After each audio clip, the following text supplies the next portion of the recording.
Hello, sports fans. Welcome to the Oklahoma Sports Report OU Football Edition. I'm Rick Heath, with me Mark Rodgers, and we're at Cohiba Lounge here in Norman. Just a couple of football throws, away from Owen Field here. And Mark, the OU hosts the Kent State Flashes. I mean, if I can get that out. That's right. Kent State Flashes, who haven't had a lot of success this year. So what do you expect, kind of what's going on with the Kent State Flashes? Well, they've been playing these big guarantee games the last couple of years. They played at Tennessee last year. They played at Florida State already.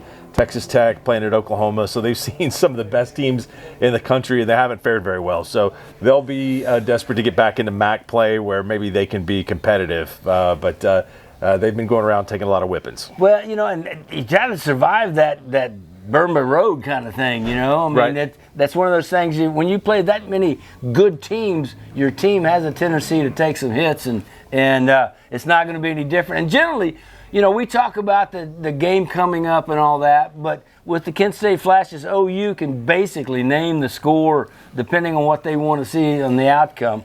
But I do have a couple of questions for you. During the off week, Brent Venables said that they did self-evaluation. Okay, so that means you go back and you take a look at the film and what you did good, what you did bad, and you try to improve. I'm going to put you on the spot. You're Brent Venables. In the self-evaluation, what would you do better defensively, and what would you do better offensively? I wouldn't change a thing on defense. They've been elite. They rank near the top of every category in defense in the entire country. On offense, the one thing they need to do better is run the ball. So I think this game shouldn't be much of a challenge, but OU hasn't run the ball against inferior opponents this year, really. They ran it okay at Temple. So I think that's a key. If you want to self-reflect and look back and say, hey, this is one area that maybe if we can raise our game running the football, then we have a team that's capable of winning championships. And that's probably the biggest question going into SEC play again after the Kent State game.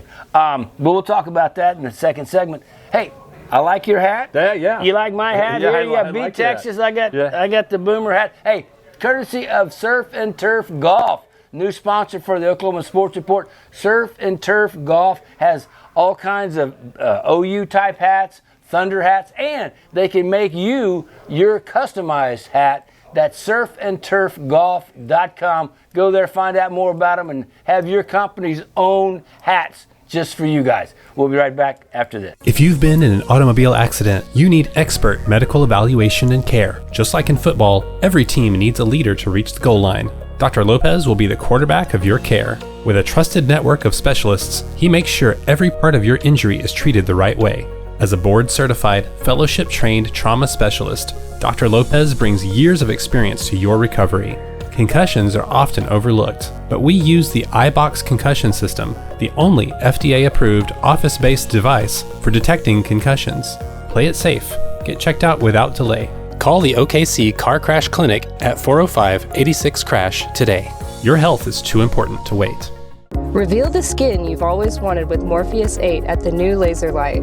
Combining the power of microneedling and radio frequency, Morpheus 8 stimulates collagen production to tighten, smooth, and contour your skin. It's a non-surgical solution for scars, wrinkles, and other blemishes, perfect for your face, neck, and body. Experience youthful, radiant skin with minimal downtime. Schedule your consultation today at the new Laser Light and discover a new you with Morpheus 8. Mark, one of our good friends, T&W Tire, is sponsoring us this year. Talk to us about T&W Tire. Well, we love T&W Tire. They're the sports animal locks of the week, so you're always going to get some good advice on that. T&W Tire started off in Oklahoma in the 80s with 5 locations, and they've grown to 30 locations that are all across the Southwest, Midwest part of the United States. So if you need tires for a fleet of vehicles, that's what they really specialize in. They do a great job with that. But T&W is more than just tires. If your car has the check engine light on, you can roll in there, oil change, they do it all. They'll usually give you a diagnostic exam for free when you go in there. So check them out, man. They do great customer service. Love the guys at the location on 25 North Council Road over there, but they've got locations all over. So we said, great family-owned business. The garage is more than just a place to fix up the classic car.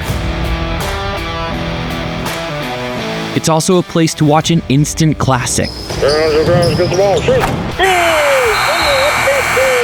or write the next great classic rock song.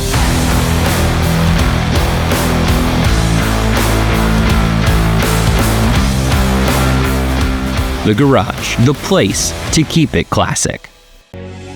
Charles, I do quite enjoy Oklahoma, but I do declare I miss the pub. Oh, Michael, you silly muppet. Why don't we just go to Pub W? You plonker. Pub W. It's Oklahoma's pub with all your favorites. Fish and chips, pigs in a blanket, chili lime chicken salad, and of course, whiskey. You said whiskey, my good man? Indeed I did. Pub W. Oklahoma's pub.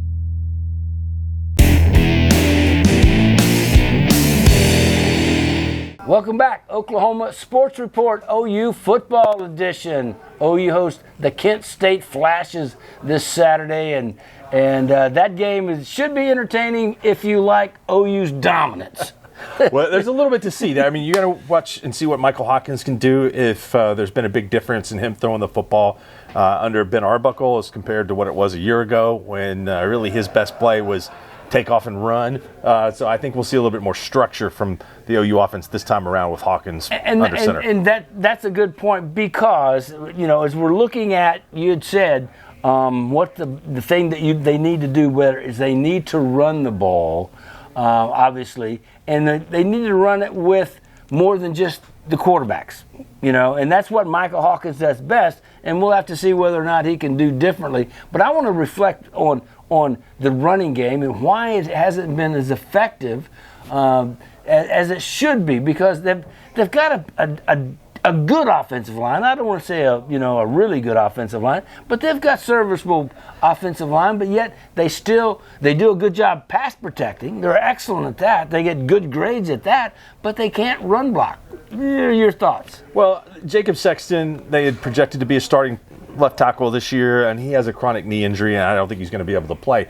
Michael Fasusi was going to step in as a true freshman. He's the type of lineman that I think can really set the tone to be a run and pass blocker, but he's been banged up. So I think he comes back this week, which will help OU some. A little bit of it is scheme-based, is that the offensive line is used to pass protecting. They've done a good job at pass protecting this year. I wouldn't say great. But they need to be physical. They need to stay on blocks and stay connected, or not just miss blocks entirely where running backs have to, stop. And I mean, if you can see a little bit of vision there, I think OU's got the backs that they need. I mean, just with Xavier Robinson and Blaylock, I think that they're in really, really good shape at that position. Then maybe they can have some other guys that can step in and play too. But I think the running game should get better. Well, with Michael Hawkins is a good runner. Mm-hmm. Now, what you can't do in the SEC is get by on your quarterback running all the time. Because, especially if John Mateer gets back, you don't want to get him injured again by running him too much. And Michael Hawkins is a good, as you mentioned earlier, he's a good runner. But the tendency is to make a look and then take off running, and you can't survive in the SEC that way either. Right. Yeah, and I think Hawkins just show that he can stay in the pocket and pass the football. He's not going to have a lot of decision-making to do in this air raid offense. The reads are really quick. And I think, again, having an offensive coordinator and a system is really going to help him out quite a bit. Well, and Ben Arbuckle's system actually makes it easier for the quarterbacks. And it'll just be, Michael Hawkins is going to have to be able to make those reads in order to do it. Like you say, it's a quick read and react kind of offense, but at the same time, if that first read is not there, can Michael Hawkins look for second and third options in the pocket instead of, if his first read's not there, his tendency is to tuck and run. Yeah, no question about it. That's the big key. One other thing that I think we have to mention is that he's working with a better group of receivers this year than he did last year. Deion Burks was hurt most of last season. When he did finally come back, he got a concussion and then missed the rest of the season. But guys have stepped up on this team. Keontez Lewis, you've had Isaiah Satania step up and be really good. And then Jared Canick's move to tight end has been impressive. Jared Canick is probably the story of the receivers because, last year he was making plays on defense, and then they were just trying to get him on the field and they go, hey, would you go to tight end? It takes a lot for a senior to switch it, and in your last year to a position that you've never played before? Well, it's a natural position for him. It makes you wonder, like, well, okay, early on, if he wasn't picking up linebacker the way that you would have thought, he was a two-way player, and I think at some time quarterback at Hayes, Kansas in high school. But the tight end position, I don't know, why would we do this sooner? I mean, I think it's been a great move for him. Hey, we are at Cohiba Lounge. Rocky Patel, you got to talk about Rocky Patel. Yeah, Rocky Patel, Cohiba Lounge, and we're going to have we have a free lighter if you buy a box of Rocky Patel. This is a remarkable lighter. Watch this. There you go. It's a triple lighter there that you get with a box of Rocky Patel. There are single specials, pack specials, and box specials of Rocky Patel this weekend at Cohiba Lounge. Come in, and if you buy a box, you get one of those great triple threat lighters there that Michael Hawkins would be proud to have too, as a triple threat there. Light up Kent State. That's right. They're going to light up Kent State this weekend. All right, that's going to do it for this segment. We'll be right back with more from the Oklahoma Sports Report. If you've been injured in an auto accident, you need to contact Dr. Martin Lopez at the OKC Car Crash Clinic. There you will be evaluated and treated by a board-certified and fellowship-trained specialist with 3 decades of clinical expertise. Concussions are an injury that are frequently underdiagnosed. At the Oklahoma City Car Crash Clinic, we utilize the iBox concussion assessment system to help further evaluate you. For an evaluation, please contact the Oklahoma City Car Crash Clinic at 405-86-CRASH or check us out at okccrash.com. The Garage is more than just a place to fix up the classic car. It's also a place to watch an instant classic. Or write the next great classic rock song.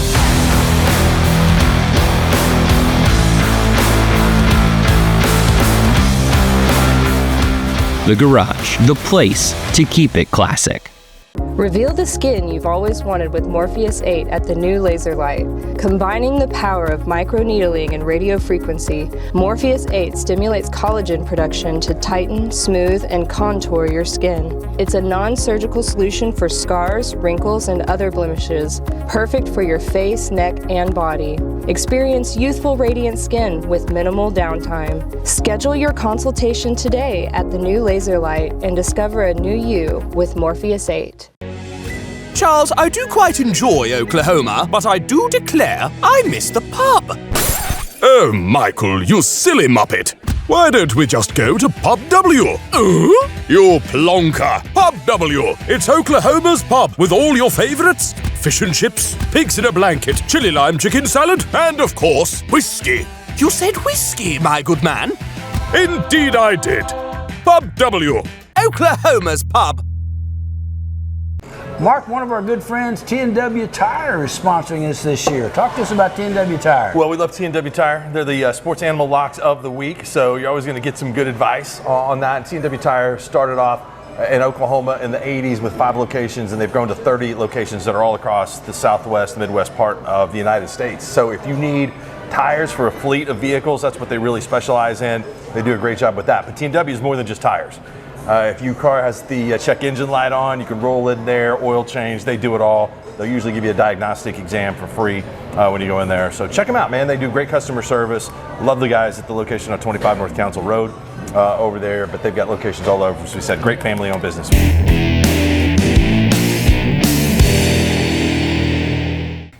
And welcome back, Oklahoma Sports Report. Mark Rodgers, Rick Heath from Cohiba Lounge here in Norman.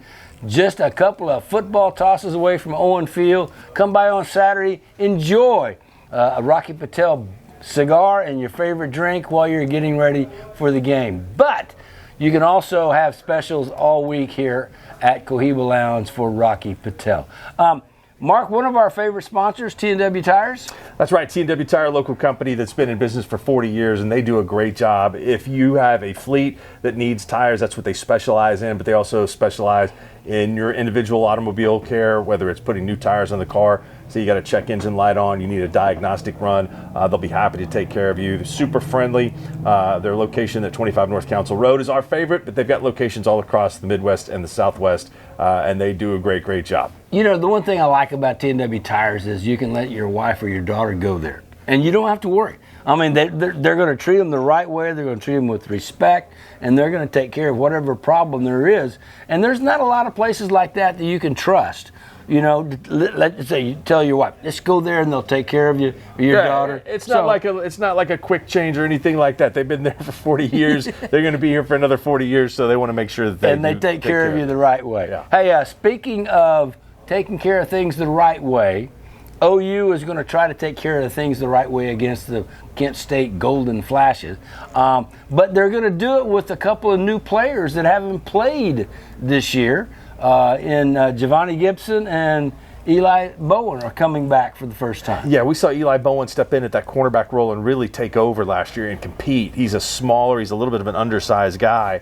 And that position at the beginning of the season with his injury and Gentry Williams' injury was a question mark. And so it's developed now because you've had Cortland Guillory play 4 games, and he looks like you go back to some of those early Switzer defenses like in the 80s, like 83, 84, where they were building up with good players like Andre Johnson started as a freshman. Unfortunately, his career took a turn for the worse after a car accident. But you start to see some freshmen contributing on this defensive side of the ball. So corner has gone from an area that was questionable at the beginning of the season to an area now that I think you can say is a strength. Well, yes, and Eli Bowen is going to make that a 3-man rotation between Gentry Williams, Cortland Guillory, and Eli Bowen. And if somebody needs a break, you're not going to have a fall off.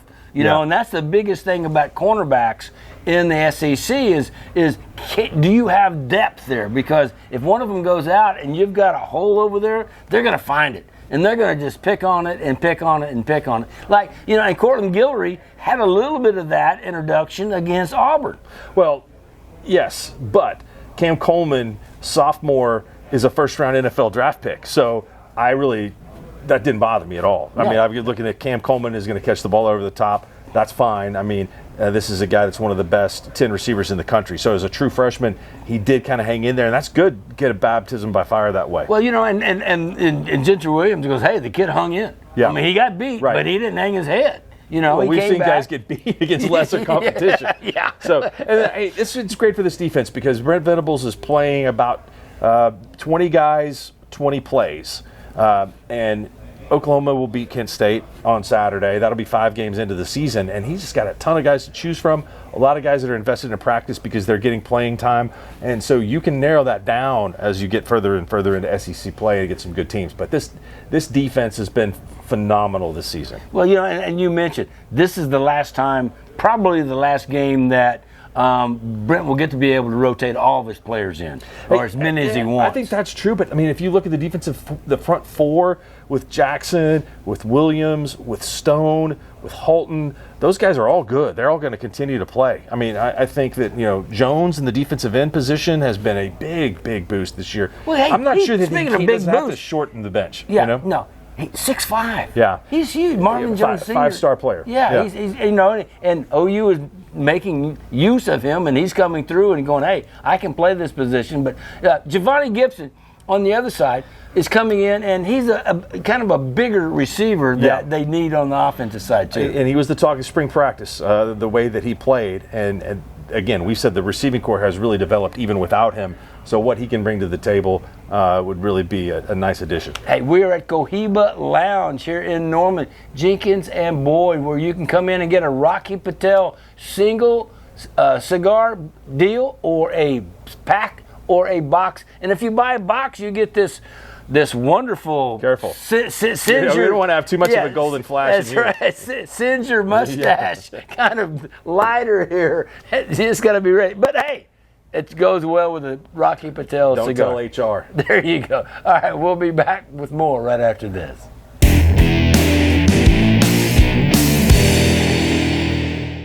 And welcome back. Final segment, Oklahoma Sports Report, OU Football Edition. Mark Rodgers, Rick Heath from Cohiba Lounge here in Norman. And the defensive play of the week, we need to salute. And this past game, the Auburn game, after the bye week, the play that I thought was most outstanding, Owen Heineke. Owen Heineke showed a tremendous amount of drive. he got blocked, knocked to the ground, got up, and still was able to sack Jackson Arnold. And Owen Heineke gets the Oklahoma City Car Crash Clinic Defensive Play of the Week. Oklahoma City Car Crash Clinic. If you have a crash, a car crash that gets you where you're uncomfortable, you need to go to Oklahoma City Car Crash Clinic, and they have pain management that can take care of you at the Oklahoma City Car Crash Clinic. But getting back to Owen Heineke, what a play by him, showing grit and resolve and doing all the things that Brent Venables' defense are named for. Yeah, I think Brent has a kind of affinity for him, a walk-on that's been able to stay around, probably reminds him of himself some because he plays with such determination out there, and he plays with a lot of joy. Like, if you get knocked down and get back up, it looks like, hey, I'm having fun out there. I'm not, getting my dauber down if things go against me. So he's been another, again, one of those 20, 21, 22 guys that are playing a bunch of plays on defense. And he's making the most of his opportunity, and that's what I love about the young man is, he's worked hard, he's earned it, and now he's being able to get on that field on a Saturday and play well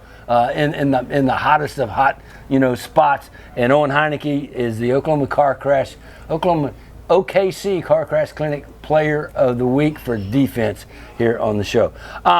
Let's talk a little bit about some of the other games coming up here, Mark.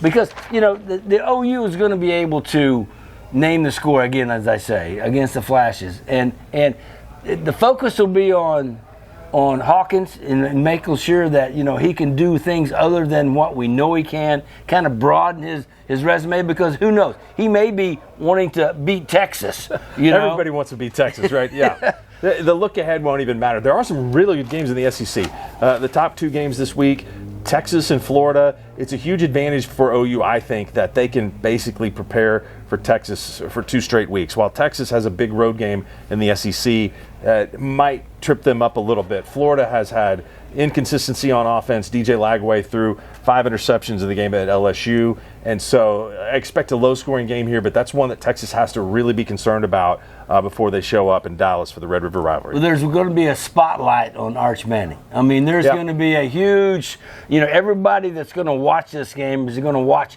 what does Arch Manning do on the road, in a fairly tough environment. Now, Florida is not the team that we thought they were going into the year, but they still have quality athletes, and especially on the defensive side. Well, Florida derailed 2 teams' run to the playoffs last year. I mean, they beat Ole Miss at home, and without that, Ole Miss is in the college football playoff. They beat LSU at home last year. Without that, LSU's in the college football playoff.